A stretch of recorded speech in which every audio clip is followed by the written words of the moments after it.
Catherine Bernardo nagka-friendship over di umano dahil sa kanyang lover.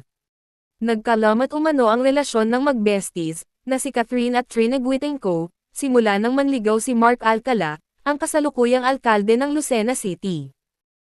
Si Trina na best friend ni Kath, ay besties din ni Mika Reyes, isang volleyball star. Si Mika at Mark ay may history umano, pero hindi raw ito kumpirmado. Nakikita lang sila na parating magkasama, usap-usapan ay naging sila noong 2024. Matapos raw magkahiwalay ni Mika at Mark, ay nanligaw umano si Mark kay Catherine. Dito na raw nagsimula ang fallout ng pagkakaibigan ni Trina at Catherine. Your friend's friend is not your friend, ayon sa mga tagahanga ng Asia's superstar. Hindi naman obligado si Catherine na mag-girl code kay Mika, kung hindi naman sila ang magka-circle of friends. Spekulasyon ng ilang netizens, ay si Kath umano ang dahilan ng hiwalayang Mark at Mika. Nagpahayag naman ng saloobin ang ilang netizens, na tila ay nawawala sa tamang landas ang box office queen. Simula nang magkahiwalay sila ni Daniel Padilla, ay nagsimula na raw maging wild ang aktres. Sa taas raw ng kanyang narating sa industriya, ay sa babaero at korap pa raw siya babagsak. Sa trillion-peso march na isinagawa noong nakaraang taon, laban sa mga korap na opisyal, ay tahimik lang ang aktres. Ang kanyang ina lang na si Mami Min ang spotted na nakiisa, sa pamamagitan ng pagbigay ng mga refreshments sa mga dumalo sa rally. Dahil raw sa isang relasyon na wala namang kasiguraduhan, ay nawala umano ang prinsipyo ng aktres. Pinili raw niyang manahimik dahil kabilang di umano ang kanyang lover sa mga korap na opisyal. 2024 pa umano nagsimula ang kanilang relasyon. Pero sa taong 2025 na sila nakikita sa ilang lugar. Gaya na lang sa airport papuntang Australia. Magkasama umano silang nagbakasyon upang kitain ang best friend ni Kath na nakabase na sa Australia. Nakita rin silang magkasama sa Blackbird Restaurant.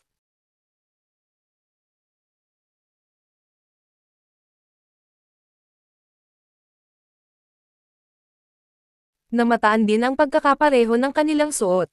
At ang pinaka-latest ay nang makita sila na magkasama sa isang mall. Depensa pa ng mga tagahanga ng Kath din ay si Alden Richards umano ang kasama ng aktres.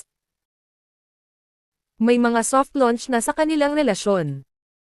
Una na rito ay ang pag-like ng mayor sa isang komento ng netizen. Nasaka lang sila aamin pag wala ng toxic na bashers.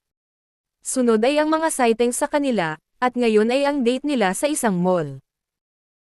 Kung bago ka pa sa channel ko ay huwag kalimutang i-like, subscribe, i-share at magkomento. Sino ba si Mayor Mark Alcala at bakit ayaw ng mga tao sa kanya para kay Catherine? Magkaedad sina Catherine at Mark. Ang 29 na taong gulang na alkalde ng Lucena City, ay ang pinakabatang naitalang mayor ng syudad. Siya ay dating basketball player ng De La Salle University. Kalaunan ay naging professional basketball player ng Maharlika Pilipinas Basketball League. Nabansagan itong babaero dahil sunod-sunod ang naging karelasyon umano niya. Ilan sa mga babaeng na link sa kanya ay sina Sania Lopez, Mika Reyes, Ashley Ortega, at kasalukuyan ay si Catherine Bernardo. Ayon sa mga netizens, ay para sa kanila, Catherine deserves better. Hindi umano maganda ang reputasyon ng mayor, marami umano itong red flag, at masasaktan na naman raw muli ang kanilang idolo. Tanggap na raw nila na naka-move on na ang Kathniel. Si Daniel, may kaila Estrada na, si Kath naman, ay ibang lalaki na lang raw sana. Tugon naman ng ilan ay, kahit sinong lalaki ang malink sa aktres, ay mababash pa rin ito, dahil marami pa sa hanggang ngayon, ang hindi maka-move on sa Kathniel love story. Si Mark na kaya ang forever ni Catherine? Comment down below.